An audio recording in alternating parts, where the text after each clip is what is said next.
哎呀，这儿没有小苏打，我就勉强用食物碱代替吧。哎，怎么冒泡了？该不会有毒吧？ Mình miễn cho lụa sổ đan ở tin tệ.ខ្ញុំនឹងធ្វើម្ហូបសាមញ្ញជំនួសវិញ ហើយអ្វីបានជាវាហាមតើវាពោលទេបងស្រីសួរតាម សួស្តីបងប្អូនទាំងអស់គ្នាវិលត្រឡប់មកជួបគ្នាវិញម្ដងទៀតហើយថ្ងៃនេះខ្ញុំនឹងធ្វើវីដេអូបង្ហាញអំពីរបៀបនៃការបកប្រែរឿងចិនមកភាសាខ្មែរ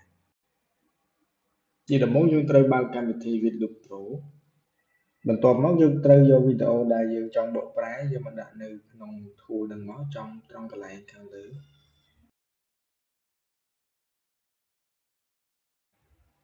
ឡូវយើងសាក play បន្តិចទៅនៅក្នុង software ហ្នឹងណាយើងសាក play មើលទៅ 哎，怎么冒泡了？该不会有毒吧？酸碱如何反应？ នៅត្រង់ចំណុច main language នេះគឺយើងបើន័យថាជាភាសាកូដដែលយើងចង់បកប្រែទៅហ្នឹងអញ្ចឹងកន្លែងហ្នឹងយើងអាចជ្រើសរើសទៅជាភាសាអីក៏បានដែរតែចំពោះខ្ញុំដាក់ជាភាសាខ្មែរនៅត្រង់ចំណុចកន្លែង auto detect នេះបើន័យថាវាអាចចាប់សំឡេងមនុស្សប្រុសឬក៏មនុស្សស្រីតែចំពោះខ្ញុំចង់ឲ្យអ្នកបកប្រែហ្នឹងជាមនុស្សស្រីសុទ្ធខ្ញុំដាក់តែ female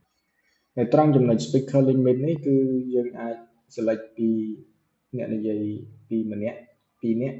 និង3នាក់តែចំពោះខ្ញុំដាក់តែម្នាក់បានហើយបើន័យថាអ្នកនិយាយហ្នឹងគឺមនុស្សស្រីត្រង់ចំណុចខាងក្រោមនេះយើងមិនចាំបាច់កែអីទេអ្វីដែលយើងកែបានគឺកន្លែង BG Music ហ្នឹងវាគឺជា background music volume ដែលយើងអាចចង់ឲ្យវានៅឮប្រមាណភាគរយអញ្ចឹងណា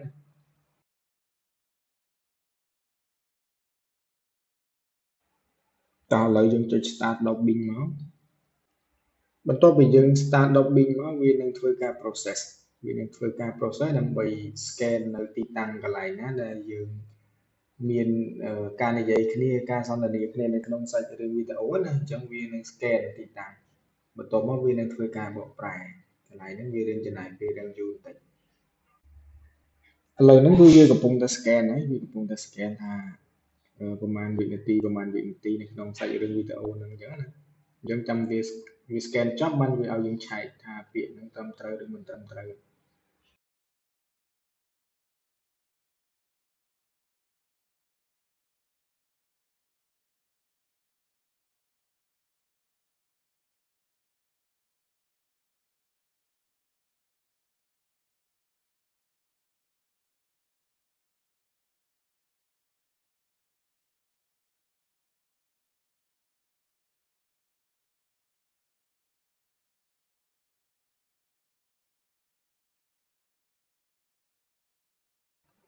ឥឡូវវាបកប្រែចប់ហើយនៅពេលដែលវាបកប្រែចប់វានឹងឲ្យយើងឆែកថាភាសាចិនដែលយើងបកប្រែមកខ្មែរហ្នឹងវាមានកន្លែងណាត្រឹមត្រូវឬក៏មិនត្រឹមត្រូវអីចឹងវាឲ្យយើងឆែកដើម្បីកែ edit អញ្ចឹងចំពោះបងប្អូនដែលចេះភាសាចិនបើគិតថាវាប្រែមិនទាន់ត្រូវទេយើងកែនៅក្នុងប្លុកផ្នែកស្ដាំហ្នឹងមកបន្ទាប់មកយើងចុច save edition តែចំពោះខ្ញុំអត់ចាំបាច់កែទេដោយសារខ្ញុំអត់ចេះចិនខ្ញុំគិតថាវាត្រឹមត្រូវហើយតែជាទូទៅវីដេអូដែលខ្ញុំធ្លាប់បកប្រែមុនមកគឺខ្ញុំមើលកាយវិការចំពោះការនិយាយហើយនឹងពាក្យសម្ដីដែលបកប្រែមកគឺវាសឹងតែត្រឹមត្រូវរហូតដល់ពី95ទៅដល់ពី90ទៅដល់ 95% ដែលត្រឹមត្រូវអញ្ចឹងយើងបន្ទាប់ពីឆែកហើយយើងចុចកន្លែង finalize ដកមកនៅពេលដែលយើងចុច finalize ដកមកវានឹងធ្វើការ process ទៅមុខទៀតដើម្បីធ្វើការផ្គុំបញ្ចូលគ្នារវាងវីដេអូដើមសាច់រឿងភាសាដើមនៃភាសាចិនជាមួយនឹងបកប្រែសំឡេងខ្មែរវាយកសំឡេងភាសាខ្មែរទៅផ្គុំនៅក្នុងវីដេអូហ្នឹងណាបន្ទាប់មកបានវា generate ជា frame ឲ្យយើងនៅត្រង់ទីតាំងនេះគឺវាមកដល់កន្លែងដែលវា merge បញ្ចូលគ្នារវាងសំឡេងបកប្រែថ្មីនិងវីដេអូចាស់ហ្នឹងវីដេអូភាសាចិនហ្នឹងវាបកប្រែវាផ្គុំបញ្ចូលនេះជា frame បន្ទាប់មកវា generate export មកឲ្យយើងមកបណ្ដោយឥឡូវនេះវាកំពុងធ្វើការ merge ហើយវា merge frame ហ្នឹងវាគិតជាវិនាទីឬក៏ milli វិនាទីទៀត millisecond បន្ទាប់មកបានវាផ្គុំគ្រប់វិនាទីទាំងអស់ហើយបានចេញជា final វីដេអូចុងក្រោយនៅពេលដែលវាផ្គុំចប់គ្រប់វិនាទីណា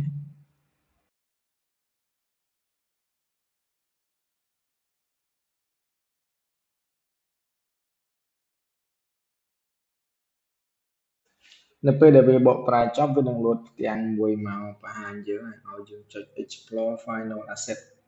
អាហ្នឹងបានន័យថាវីដេអូហ្នឹងវា render ចប់វា ឆតចាប់ឲ្យយើងរួចរាល់យើងយកទៅប្រើការបាន